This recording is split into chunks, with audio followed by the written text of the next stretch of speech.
Welcome to F007 Channel. Dukung terus F007 Channel dengan like, share, comment, and subscribe. Melanjutkan cerita berikutnya dari Battle Through the Heavens.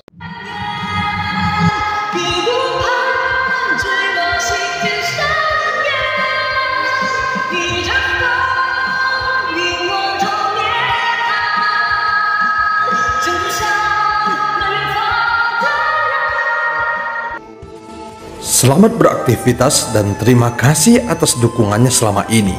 Semoga semua sobat F007 selalu diberikan kesehatan dan rezeki yang berlimpah.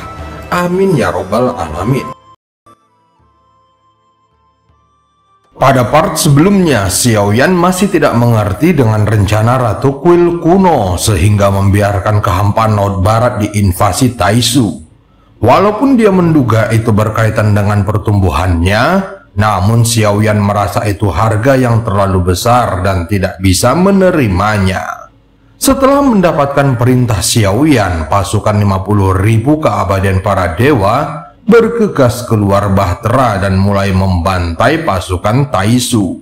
Adapun Li Hai yang berada di barisan depan juga dipukul hingga terbang jauh oleh sosok Xiaoyan, sehingga Susi langsung bergegas ke arahnya. Dengan kemarahan di wajahnya, Susi bergerak seperti kilat. Dia telah melatih pedang jiwa yang berada di sisinya untuk waktu yang lama, dan sekarang terlihat muncul di hadapannya. Pedang jiwanya memancarkan cahaya yang berkilauan seperti cahaya kehormatan dan auman naga yang menyerang ke arah Xiaoyan dengan ganas. Merasakan serangan yang datang dengan intens, Xiaoyan dengan cepat menggunakan guntur ekstrim dan mundur sejauh ratusan kaki. Di saat hatinya masih terkejut, dia mengangkat tangannya dan menunjuk ke udara. Pada saat yang sama, segel bintang bersinar di antara alis Xiaoyan.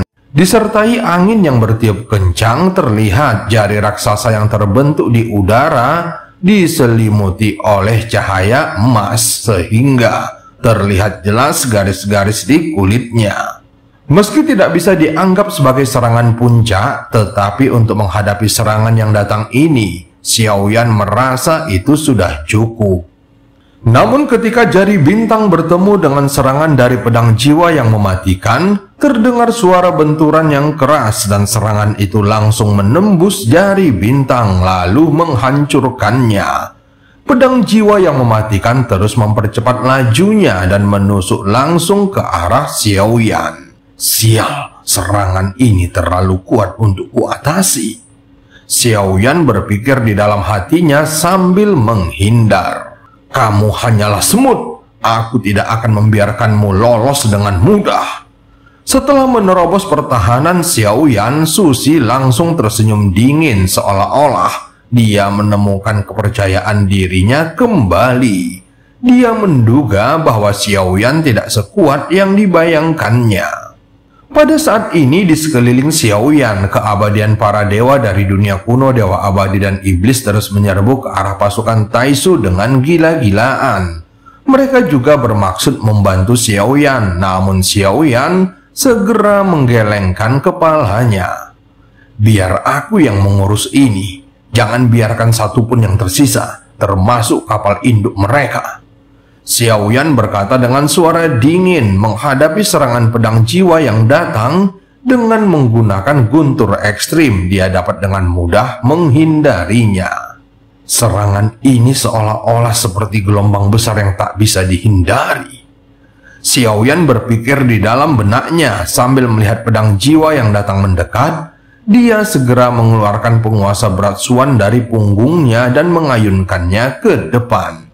Seketika suara gemuruh terdengar seperti tawa keras dari harimau gunung dan ombak laut yang membuat seluruh area terasa bergetar hebat. Tetapi serangan pertama Xiaoyan hanya sedikit menghentikan pedang jiwa.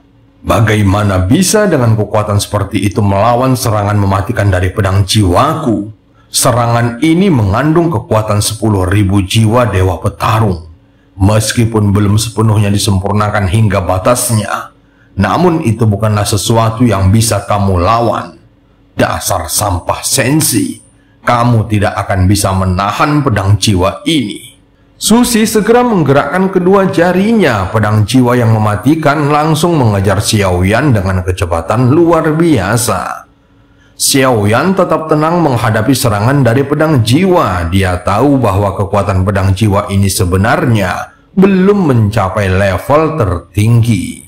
Namun dengan kekuatannya saat ini, tidak ada yang bisa menandinginya di bawah level keabadian para dewa, sehingga semua gerakannya tampak lebih fleksibel dan ekspresinya tetap tenang.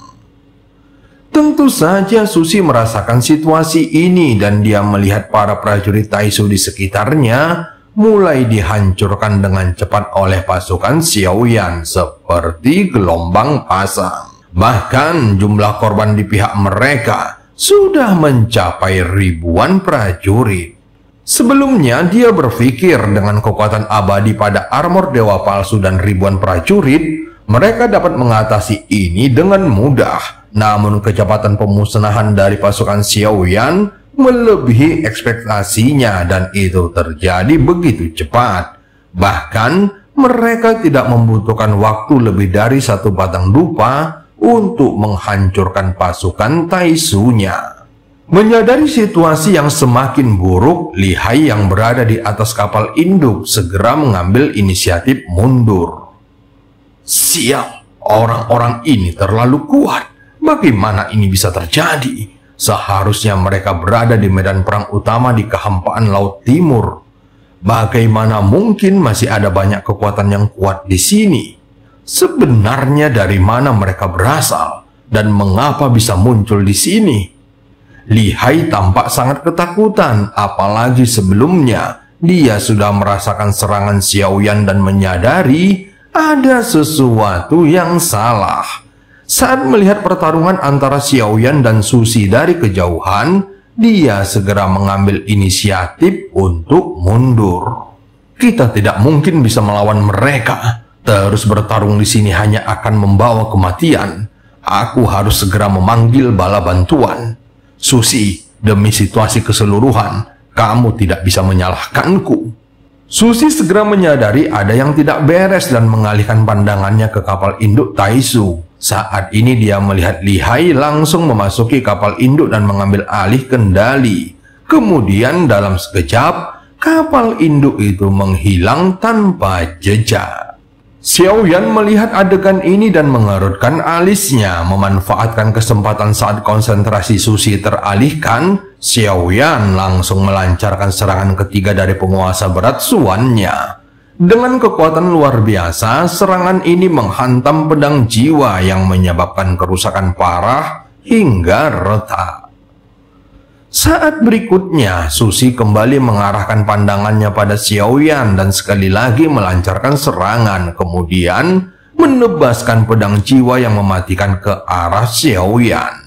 Adapun penguasa berat Suan Xiaoyan kini dipenuhi dengan api berwarna-warni dan tampak sangat panas seperti besi yang baru keluar dari tungku.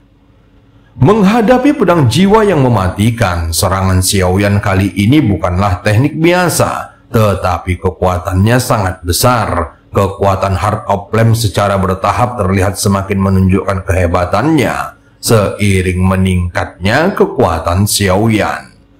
Dalam bentrokan yang sangat sengit, pedang jiwa yang mematikan dan penguasa berat Suan yang diselimuti api membara, langsung bertabrakan. Dalam bentrokan yang sangat sengit, pedang jiwa yang mematikan dan penguasa berat Suan yang diselimuti api membara langsung bertabrakan sehingga menyebabkan gelombang besar di seluruh area. Meskipun pedang jiwa masih ganas, namun kerusakan pada bilahnya semakin parah sehingga retakannya semakin luas. Dalam sekejap, senjata pedang jiwa itu hancur menjadi beberapa bagian. Apa kamu berpikir dengan menghancurkan senjataku, aku sudah kehabisan cara? Dunia Taisu kami memiliki banyak senjata dewa. Susi tampaknya menyadari sesuatu dan dengan cepat mengayunkan pedang panjang hitam yang berubah menjadi aliran cahaya hitam ke arah Xiaoyan. Begitu pedang itu muncul, Xiaoyan langsung merasakan aura kebencian yang luar biasa. Senjata itu ternyata terbuat dari jiwa-jiwa yang telah ditangkap dan dijadikan bahan untuk membuatnya. Bagaimanapun, seorang komandan Taisu telah menodai tangannya dengan banyak darah makhluk hidup yang tak terhitung jumlahnya. Melihat ini, Xiaoyan merasa sangat marah dan tanda 9 bintang di antara alisnya bersinar terang. Saat berikutnya, pedang panjang hitam itu menyerang dengan kecepatan luar biasa. Tetapi Xiaoyan segera mengangkat tinjunya yang dipenuhi cahaya keemasan, lalu memukul senjata itu dengan keras. Tubuh fantasi emas. Setelah Xiaoyan berteriak, tubuhnya tiba-tiba memancarkan cahaya keemasan. Dengan kekuatan tubuh avatar dewa aslinya yang telah mencapai alam leluhur dan kekuatan tinjunya yang luar biasa, maka Xiaoyan hampir tidak bisa terkalahkan. Saat berikutnya, dia bergegas maju ke depan dan menghantam pedang panjang hitam itu lagi, sehingga terlempar ratusan kaki dan hancur. Tanpa menunda waktu, Xiaoyan melangkah dengan guntur ekstrim di bawah telapak kakinya. Walaupun tubuh Xiaoyan sudah tumbuh hingga ratusan kaki, tetapi tubuhnya masih fleksibel. Dengan kecepatan seperti kilat, dia langsung muncul di belakang Sushi. Menyadari kemunculan Xiaoyan, Sushi tampak sangat panik dan mencoba bertahan dengan perisai emasnya. Tetapi pukulan Xiaoyan terlalu kuat sehingga menghancurkan perisai itu menjadi serpihan. Sushi mencoba melarikan diri lagi dan mengeluarkan senjata pelarian dirinya, sehingga sosoknya bergerak ribuan kaki dalam sekejap. Dengan sumber daya yang dimiliki Taisu, mereka mampu membuat banyak artefak. Tetapi tidak ada tempat baginya untuk bersembunyi di hadapan Xiaoyan yang memiliki kecepatan kilat. Jika dia menggunakan kapal induk, mungkin dia masih memiliki kesempatan untuk melarikan diri. Tetapi itu sudah dibawa kabur oleh Li Hai, sehingga dia tidak punya kesempatan sekarang. Dasar Li Hai yang licik. Melihat Li Hai yang sudah menghilang, Sushi hanya bisa berteriak dengan marah. Dan cerita pun berakhir. Sampai ketemu di part selanjutnya.